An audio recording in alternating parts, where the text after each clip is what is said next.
ఓం శ్రీ గురుభ్యో నమః. ఓం శ్రీ పరమాత్మనే నమః. అందరును తమ స్వభావములను అనుసరించి కర్మలు చేయవలసియే ఉండును. అయితే కర్మబంధముల నుండి విముక్తులగుటకు మనుష్యులేమి చేయవలయును అను ప్రశ్నకు భగవానుడు ఇలా సమాధానమిచ్చుచున్నారు. ఇంద్రియస్యేంద్రియస్యార్థే రాగద్వేషౌ వ్యవస్థితౌ తయోర్నవశమాగచ్చేత్ తౌ హ్యస్య పరిపంథినౌ. ప్రతి ఇంద్రియార్థమునందును రాగద్వేషములు దాగియున్నవి. మనుష్యుడు ఈ రెండింటికిని వశము కాకూడదు. ఎందుకంటే ఈ రెండే మానవుని శ్రేయస్సునకు విఘ్నకారకములు, మహాశత్రువులు అని అర్థము.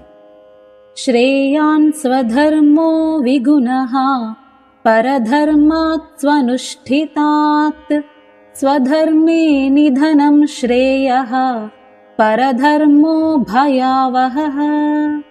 పరధర్మమునందు ఎన్నో సుగుణములు ఉన్నను, స్వధర్మమునందు అంతగా సుగుణములు లేకున్నను చక్కగా అనుష్ఠింపబడు ఆ పరధర్మము కంటేను స్వధర్మాచరణమే ఉత్తమము.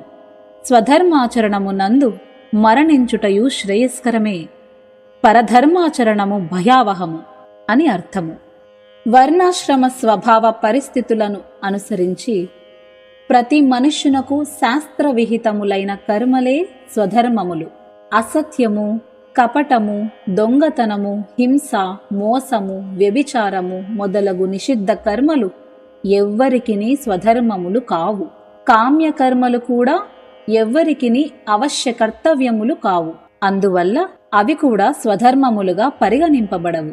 అలాగే అన్ని వర్ణాశ్రమముల వారికిని స్త్రీ పురుషులకును అధికారములు గల ఈశ్వర భక్తి, సత్యభాషణము, మాతాపితరుల సేవలు, మనస్సు, ఇంద్రియముల సంయమనము, బ్రహ్మచర్య పాలనము, అహింస, అస్తేయము, సంతోషము, దయ, దానము, క్షమ, పవిత్రత, వినయము మొదలగు సామాన్య ధర్మములు అందరికిని స్వధర్మములు అని తెలుసుకోవలెను.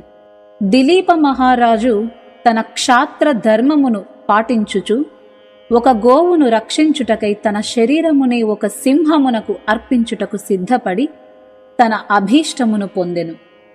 శిబి చక్రవర్తి కూడా శరణాగత రక్షణకై స్వధర్మమును ఆచరించుచు ఒక పావురమునకు మారుగా తన శరీరము నుండి మాంసఖండములను కోసి ఇచ్చి మరణించుటకు సన్నద్ధుడాయెను. ఫలితముగా అతని అభీష్టము నెరవేరెను. ప్రహ్లాదుడు భగవద్భక్తి రూపమైన స్వధర్మమును పాటించుచు పెక్కు పర్యాయములు మృత్యుముఖమున చేరుటకు కూడా సిద్ధపడెను. ఫలితముగా అతనికి పరమ శ్రేయస్సు లభించెను. ధర్మము శాశ్వతము, సుఖ దుఃఖములు అనిత్యములు. అందువలన మరణస్థితి ఏర్పడినను మానవుడు సంతోషముతో నవ్వుచు మృత్యువును స్వీకరింపవలెను. కాని ఏది ఏమైనను స్వధర్మమును పరిత్యజింపరాదు అని శ్లోకం యొక్క అర్థం. స్వధర్మమును పాటించుటయందే మానవునకు శ్రేయస్సు కలదు. పరధర్మాచరణము, నిషిద్ధ కర్మాచరణము అన్ని విధముల హానికరము. ఈ విషయమును అర్జునుడు చక్కగా గ్రహించెను. కాని మానవుడు తన ఇచ్ఛకును ఆలోచనకును ధర్మమునకును విరుద్ధముగా పాపములను ఆచరించుటకు గల కారణమేమి అను విషయమును తెలుసుకొనుటకు అర్జునుడు ప్రశ్నించుచున్నారు పరమాత్మని. అర్జున ఉవాచ అథ కేన ప్రయుక్తోయం పాపం చరతి పూరుషః అనిచ్ఛన్నపి వార్ష్ణేయ బలాదివ నియోజితః. అర్జునుడు పలికెను, ఓ కృష్ణ, మానవుడు తనకు ఇష్టము లేకున్నను ఇతరులు బలవంతము చేసినట్లుగా దేని ప్రభావముచే ప్రేరితుడై పాపములను చేయిచుండును అను ప్రశ్న వేసెను. ఇప్పుడు భగవానుడు అర్జునుని ప్రశ్నలకు సమాధానములు ఇచ్చుచున్నారు. శ్రీ భగవానువాచ కామ ఏష క్రోధ ఏష రజోగుణ సముద్భవః మహాశనో మహాపాప్మా విద్యేనమిహ వైరినం. శ్రీ భగవానుడు పలుకుచున్నాడు, రజోగుణము నుండి ఉత్పన్నమగునదే కామము. ఇదియే క్రోధరూపమును దాల్చును. ఇది మహాశనము. భోగానుభవములతో ఇది చల్లారునది కాదు. పైగా అంతులేని పాపకర్మాచరణములకు ఇదియే ప్రేరకము. కనుక ఈ విషయమున దీనిని పరమశత్రువుగా తెలుసుకొనుము అని అర్థము. అన్ని అనర్థములకును మూలమైనది, మనుష్యునకు ఇష్టము లేకున్నను వానిని పాపములలో పడద్రోయునది కామమే. కనుక అది శత్రువు అని తెలిపి, ఈ కామము మనుష్యుని జ్ఞానమును కప్పివేసి అతనిని అంధునిగా చేసి పాపములనడి గోతిలో పడద్రోయునని భగవానుడు 3 శ్లోకాలలో ఇలా వివరించుచున్నారు. ధూమేనావ్రియతే వహ్నిః యథాదర్శో మలేన చ యథోల్బేనావృతో గర్భః తథా తేనేదమావృతం.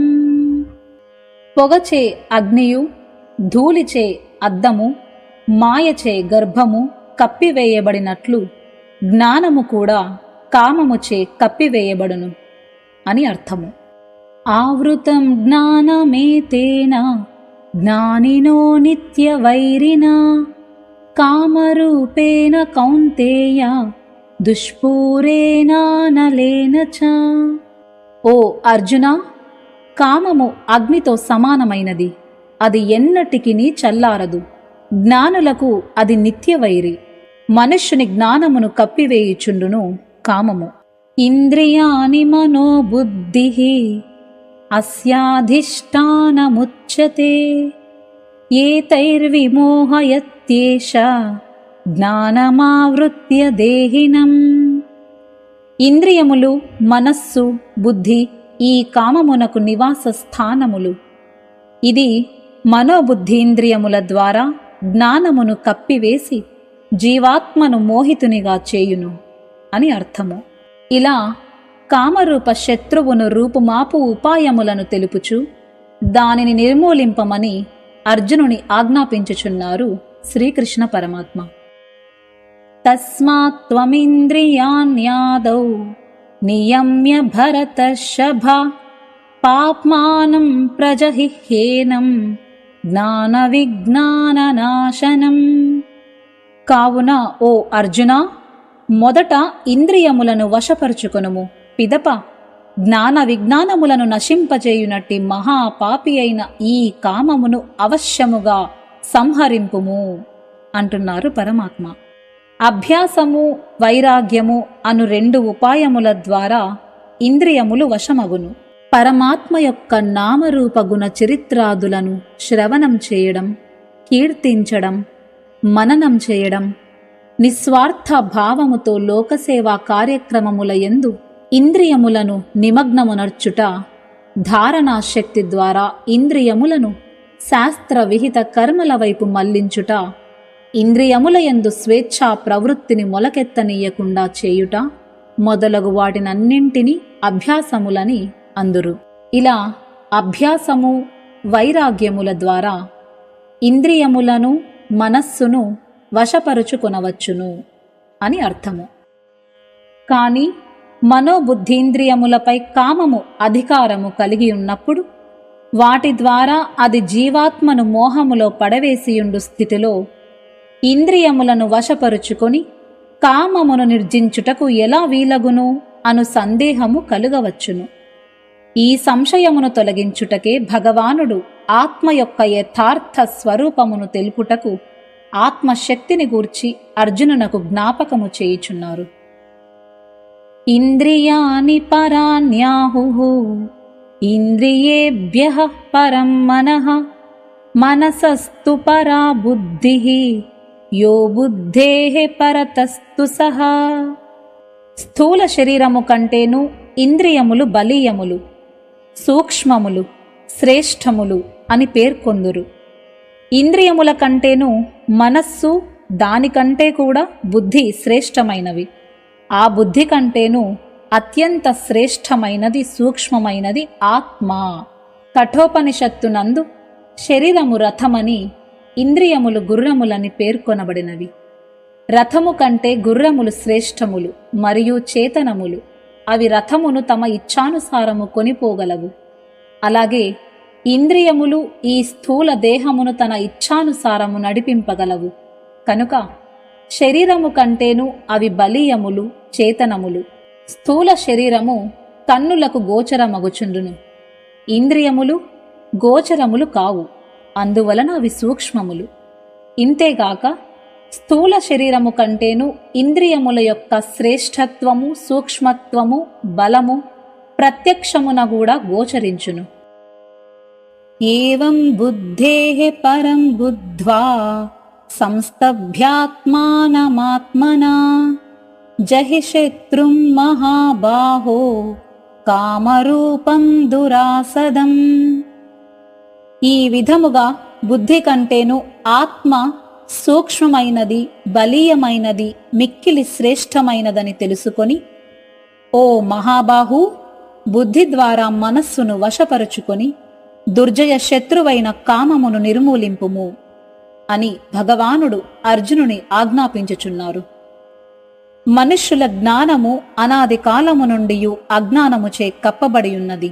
ఈ కారణమున వారు తమ ఆత్మస్వరూపమును విస్మరించినారు. ఆత్మ స్వయముగా అన్నింటికంటేనూ శ్రేష్టమైనదే అయినను వారు దాని శక్తిని మరచి కామమనడి శత్రువునకు వశమగుచున్నారు. ఈ కామమును నిర్మూలించుటకు ఆత్మస్వరూపమును తెలుసుకునుటయే ప్రధానమైన ఉపాయము అంటున్నారు శ్రీకృష్ణ పరమాత్మ. మహాబాహో అను సంబోధన పదము దీర్ఘ భుజములు గల బలశాలిని, మహాశూరుని తెలుపును.